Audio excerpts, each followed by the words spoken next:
Since I apparently have 100 subscribers right now, I thought it would be apt to do a little Q&A thingy. Seemed fun enough, I guess. Do note that I haven't polished this script up all that much, so while these answers are representative of my opinions, they are by no means finalized or presented in their best form. What are your pronouns? You can either use donouns, that's shown on the screen, or none at all.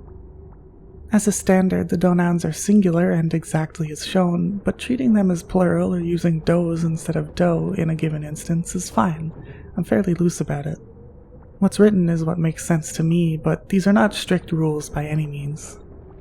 Do whatever feels intuitive. They're subject to change, of course, but I've used them for a couple years now. You can also just use my name and avoid third-person pronouns entirely. I'm pleased with that too. Thank you for the question. What do you think of Dark Souls? I have little to no interest in Dark Souls or any of the FromSoft titles of its ilk. As I understand it, one of the things that makes Dark Souls so special is its simultaneously adversarial and accommodating relationship with players. It's challenging in an artistic sense, while its mechanical difficulty is often very flexible, depending on the player's build. It walls you and expects you to either adapt or stubbornly persist, whereas other games tend to be more streamlined and player-centric. At the same time, it accommodates many approaches the player may take to reach the end. La Mulana is lighter on player accommodations, I'd say, but I think it hits a similar sweet spot in how much it challenges the player, forces them to really grapple with the world. Its puzzles do this more abstractly than Dark Souls' combat, but I figure it's probably a similar effect. In any case, the aesthetics, settings, and themes of Dark Souls don't really interest me, whereas La Mulana's very much do. I guess what I'm saying is that while La Mulana isn't a replacement for the experience that Dark Souls provides, it may be a comparable flavor of enticing player antagonism, and I'm much happier with the formers than the latters. This could be nonsense, though, I don't know. Point is, I don't like Dark Souls. I tried playing 3 for, I believe, 9 hours, and I just couldn't get into it.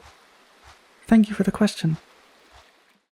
Hey Kurobsi, not a question, but I love your content. You're bound to blow up sooner or later. I've seen a bunch of comments like this on other people's videos, and it always bugs me. First of all, it uses the word content to describe my works, which I strongly oppose. Cathode Ray Dude on the Dying Sight co-host once gave a good analogy for it. It's like thinking that the purpose of baking cookies is to drive interest in the jar. There are implications to framing all works on a site like YouTube as content. It places emphasis on YouTube as being the destination rather than the vehicle to get there. By extension, it forgoes focusing on artists, instead associating their works with the platform of YouTube rather than the artists themselves. When you call something content, it implies that the container for it is YouTube or Twitch or whatever else, and places emphasis on that container by unnecessarily highlighting its existence. I'm sure some people out there can view artists as being containers, but that's a really alien idea that I can't empathize with, to be honest. A very weird way to frame people who make things. Anyway, this type of comment also suggests a causal link between quality and fame, and that's just a depressing illusion to see people buy into, especially so when they project it onto others like this. No, I'm not bound to blow up, no matter how well-crafted my work is. This stuff is a lottery in the best of cases, at least for former or current nobodies. And there's a third thing I dislike about this type of comment. It assumes that blowing up is inherently desirable, which it isn't. The more I think about what having a significant audience means, the less I want it. Chances of harassment for someone of my identity and interests skyrocket. Plenty of responsibilities come with it. It's genuinely saddening to see how lots of fans and communities act. I try my best to write responsibly in these videos. I make the active decision to preface many statements with I think, I feel, and I believe for that reason, but that's a preemptive measure. I do not want it to cross into a tangible obligation. As things stand, this Kurobsi project is still very personal for me. It's expressive, and I have a sense that I can say whatever I want or need to. With a larger audience, I can't guarantee that would persist. There are likely numerous other issues with a big audience that I haven't covered or even thought of, but that's what comes to mind. In short, 1. Don't call people's work content unless you're disparaging it for being indistinct, trend-chasing, clickbait trash. 2. No, I won't inevitably blow up. 3. Even if I do, I don't want to. Thank you for the question. Do you have a Discord server or any other space for fans to gather? There are numerous logistical and ethical issues in doing something like this. First is moderation, which I do not want to be consumed by and would feel weird entrusting others with. I loathe super active Discord servers, and the last thing I want is to be shackled to one such that I actually have to pay attention to it all. Second, I don't want to enable or bolster parasocial relationships by positioning myself as a friend to any random semi-invested viewer. Third, I don't want to freely expose my personal accounts to strangers. Shoutouts to the fucking awful Discord username change for making that harder. Fourth, what if I actually do blow up at some point? The server would become a nightmare of overactivity. Fifth, I don't even want a community to gather around my stuff. I strongly dislike that notion whether or not I'm directly involved. Enjoy my works as an individual and cherish chance encounters where you can share that enjoyment with others. Those are cool and good and I support them. Really, I can't stop anyone from developing a community for my works anyway. I just feel uncomfortable about the prospect of that happening. It feels gross to be placed on a communal pedestal like that and have my word taken as some sort of gospel, even if only some members treat me that way. Does that sort of setting not inherently encourage that perception? Dedicating a digital micro-society to a single person? Don't do that. If you want to discuss my works, make comments on them or videos of your own. And, sixth, I like being insular. This sounds too public to me. I just want to be a fat goober banging out my arts from a little corner. I don't want to be pulled from that corner into a spotlight. Just to go on a small tangent here, patron-only Discord servers seem to be a relatively common thing, which I guess makes sense, but seems to me like it's just kicking the can down the road. But also, why the fuck is it ubiquitous for YouTubies to read out the names of patrons? It's asking for problems to arise from the sheer number you may have to read out, and seems genuinely pointless to me besides.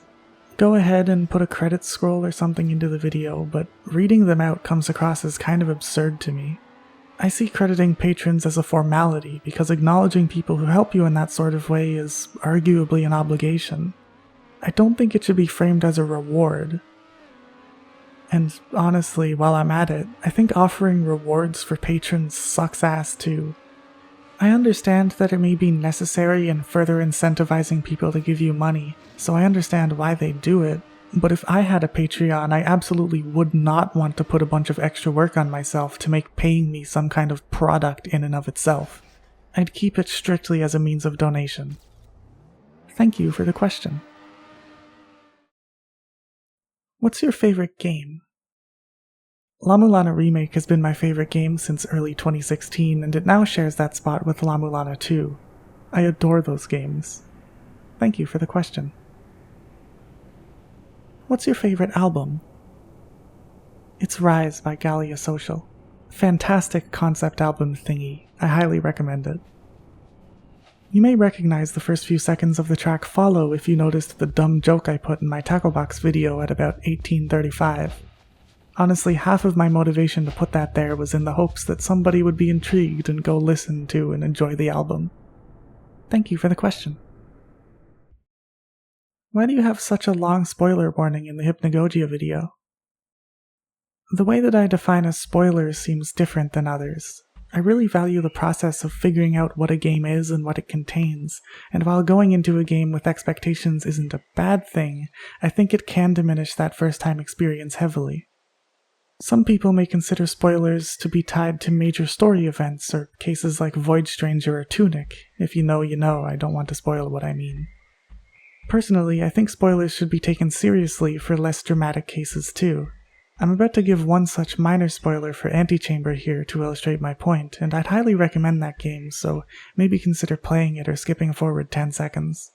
The fact that a core idea of Antichamber is its impossible spaces, and that it's freely advertised as containing them, and that it's a prominent element of the game from effectively the very beginning, does not mean that a player can't be totally unaware of all that and have a really awe-inspiring experience figuring it out themselves. As such, I think it's important to try to cultivate or protect those possibilities. But to make a spoiler warning of that nature useful, I need to communicate what is being spoiled, since some people don't care about those minor bits. Hence a lengthy spoiler warning at the beginning of my Hypnagogia video. It's just for viewers to make an informed decision about whether it sounds like I'll be spoiling too much for them. Thank you for the question. Do you have any social media? I don't want an audience. Thank you for the question. What sorts of content do you consume? First of all, I'm begging everyone watching this to turn off your watch and search history on YouTube. So many people complain about the woes of the algorithm, yet seemingly never mention that you can significantly mitigate the effect of recommendations. Doing so is a sacrifice of sorts. Yes, it does remove an avenue to find things you like, but I firmly think it's for the better. Having a completely blank homepage is honestly pretty nice. If you want to do it, and assuming you're on desktop, go to the sidebar thingy and click History, then Manage All History. Turn it off there in your Google account settings. While you're at it, get the BlockTube browser extension and use it to get sensationalist garbage bullshit out of your site. Culturally, YouTube broadly sucks ass and encourages bad habits and behavior. This seems to be common knowledge, so me saying that is likely redundant and I don't feel the need to elaborate. If that sounds right to you, if you truly believe that YouTube is by and large culturally acrid, then stand by that and critically examine your perpetual quest for further content to consume. This may not describe everyone watching, maybe it doesn't describe any, but I know that type of person is out there. Be more discerning with what you watch and be mindful of who you want to support, even in the relatively meaningless way that is giving them a couple views. It's totally fine to have some stuff that you like to turn your brain off for, just know when you're doing it. It should be a choice. Anyway, my current favorite channels are Jimmy McGee for their insightful direct analysis and tone, to Snakerer for how bizarrely comfortable I find his stuff, alongside some nice analysis. His new Playing Adventure Sonic Wrong video is very good. He sort of serves as my go-to guy to turn my brain off for, but that doesn't reflect on his analytical abilities.